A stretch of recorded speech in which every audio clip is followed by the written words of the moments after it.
Hi, I'm David Gant, your Buncombe County Commission Chair. I'd like to talk to you about the April 19, 2011 meeting that was held and what we did. One of the most important parts of the meeting was a discussion about asphalt plants. Currently, asphalt plants are permitted in over 80% of the county in open use districts.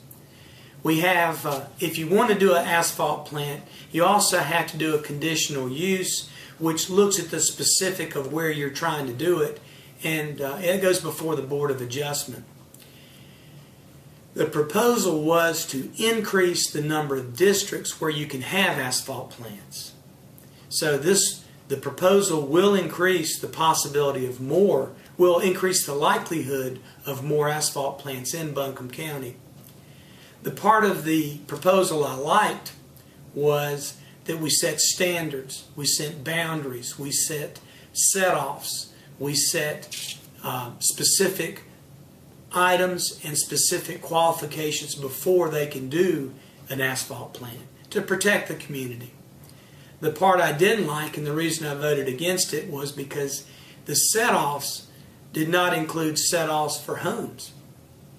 It included set-offs for things like properly for hospitals and schools and parks, but I thought we should have gone a lot further.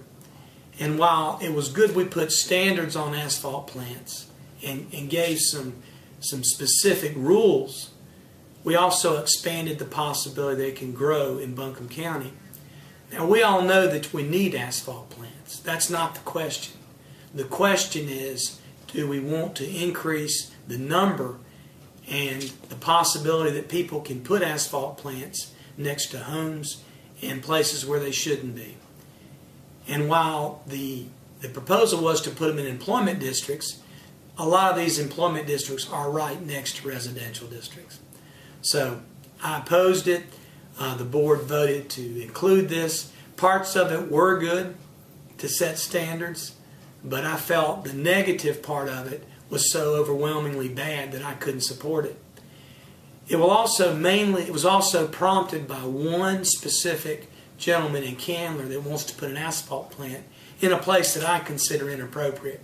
I don't think we should ever set policy based on one person's desire. Even if it was my mother or my sister, I wouldn't want to do that. I just think policy needs to be for everybody, not for any one individual. But that was something that was passed. Another thing that we did that is very exciting to me is last night we allocated money that will be used to create conservation easements. Conservation easements are voluntary contracts that we make with landowners where the people still own the land, but in certain areas such as ridge tops, farms, and areas that are very important and worth preserving, we're going to buy the development rights, and so they can't develop them. They can still own them, they can still farm on them, they can still hike on them, but they will be preserved forever in Buncombe County.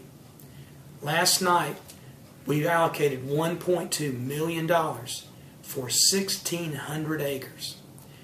Now that puts us over 5,000 acres for Buncombe County that are preserved forever. And I think that's the right thing to do. We're developing at a fast rate. Even now we continue to develop, although nowhere near as fast as we used to.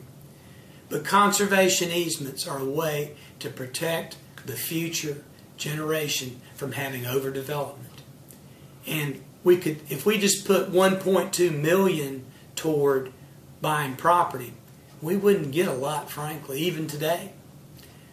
But to get 1,600 acres in one night, preserved forever, of farms and mountaintops and ridge tops that should be preserved, is something I'm real proud of, and I'm proud of the board doing that. Even in tough times, I think this board put the money where their mouth is, and that's hard to do, but I'm proud of this board for doing that. The next report we heard was from the Coalition of Animal Rights, and several years ago our board adopted a policy of countdown to zero, and what the goal is is to have 0 animals killed in Buncombe County by 2014. Now, to do that, there are 3 parts to it. You have to have spay and neuter. You can't let animals reproduce at the rate they normally would, because that's what leads to the overpopulation. So you have to take away their right to reproduce by spay and neutering them. We're blessed with one of the best and most cost-efficient spay-neuter operations in the country. Our group here does spay-neuters from all over the East Coast. They are wonderful, and they do great work, very safe, and very cost-effective work. The second part of the equation is adoptions. When we do have dogs, cats, and other animals that are picked up, we've got to have a good way to adopt them out. The third prong of it is education and making sure that we let people know the opportunity to spay neuter, and we have the information on the adoptions out there. Now, we built a new shelter. The Humane Society has built a new adoption area, and we're working together. We also got AB Tech in the mix. We're one of the, I think they said, the only place in the country where veterinary students, assistant students, can watch operations and be part of them. Now, we have a veterinarian school where obviously that happens at NC State, but this is vet assistants at AB Tech, and that those folks can watch and be involved. The population since we started this of Buncombe County has gone up 15%, but the animals that are brought into the shelter is down 28%. So we got more people, and we're taking in fewer animals, and we're working toward that 0.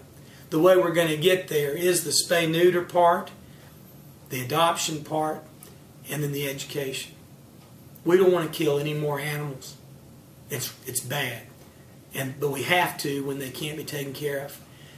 The coalition reported on programs where they can adopt out and take care and fix animals that are injured. It used to be when an animal was injured, it was going to get killed. It was going to get euthanized, is a nice word for being killed. But now we have programs where private individuals will pay to fix, surgically repair the animals and make them fit and make them desirable. They're all fit. They're God's creatures. Of course, they're fit, but desirable for adoption. We're doing that more and more, and they're adopting more and more formerly injured animals that would have been killed. So we got some of the best groups in the country: the Humane Society, the Wolf Project,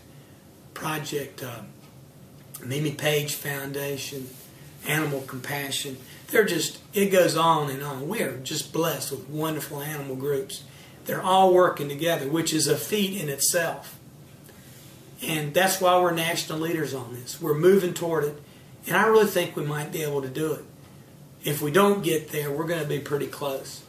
And it's going to be exciting, and it will bring national recognition to Buncombe County. We talked about helping bridge a funding problem at Woodfin, where there's a group that's taking advantage of a new state program where we basically give them their tax liability up front, and we get a lien on the property as they develop things. This is something people all over the country have been doing for decades, but we just recently got the right to do this. This group is basically creating a downtown in Woodfin.